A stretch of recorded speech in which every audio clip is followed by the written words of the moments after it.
Ce bulletin des conditions de sentier de motoneige vous est offert par l'Association des motoneigistes du Québec, en collaboration avec l'hôtel Four Points Sheraton de Lévis. La pluie, le vent et le redoux des derniers jours auront eu comme conséquence une détérioration de l'état des sentiers pour plusieurs secteurs de la province, particulièrement pour l'Estrie et la Montérégie, où le peu de neige qui demeurait au sol a complètement disparu, entraînant ainsi la fermeture de tous les sentiers. Pour la grande région de Chaudière-Appalaches, les secteurs les plus au sud souffrent également de la dernière hausse des températures et plusieurs sentiers sont impraticables. Au centre du Québec, le club Ardad de Drummondville a fermé jeudi l'ensemble de ses sentiers, toujours en raison de cette vague de chaleur qui est loin de faire le bonheur des motoneigistes. Un peu plus au nord, le club sportif populaire du Bas-Saint-Laurent dans le secteur de Rimouski se voit dans l'obligation de fermer temporairement ses sentiers et ce pour une deuxième fois cette saison. Il en va de même pour les autres secteurs de cette région. En Gaspésie, les conséquences du dernier redoux sont moins importantes et les conditions vont de bonnes à acceptables et la région demeure une destination à privilégier.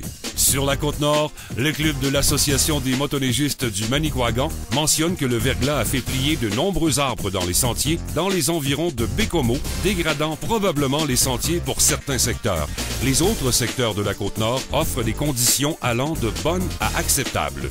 Dans la Laudière et les Laurentides, l'impact du redoux et de la pluie a été moindre. On parle de conditions variant de bonnes à acceptables de façon générale. En Mauricie, une majorité de sentiers se retrouvent avec des conditions plus souvent limitées et la même chose se produit pour l'ensemble du réseau en Outaouais. Dans la région de la capitale nationale, les secteurs limitrophes de la ville de Québec passent également à des conditions limitées. Les autres clubs, plus au nord, offrent des conditions acceptables. Pour ceux qui cherchent de la neige, l'Abitibi est une bonne option avec des conditions magnifiques. Finalement, même au Saguenay, où se tiendra une grande randonnée le 9 février prochain, la majorité des secteurs sont maintenant limités. Par contre, le retour du froid pour la fin de semaine et, espérons-le, la neige, amélioreront d'ici là l'état des sentiers.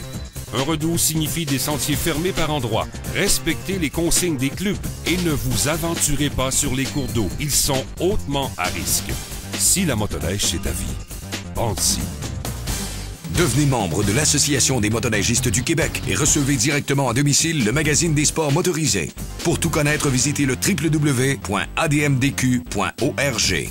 L'Association des motoneigistes du Québec. La voix de tous les motoneigistes.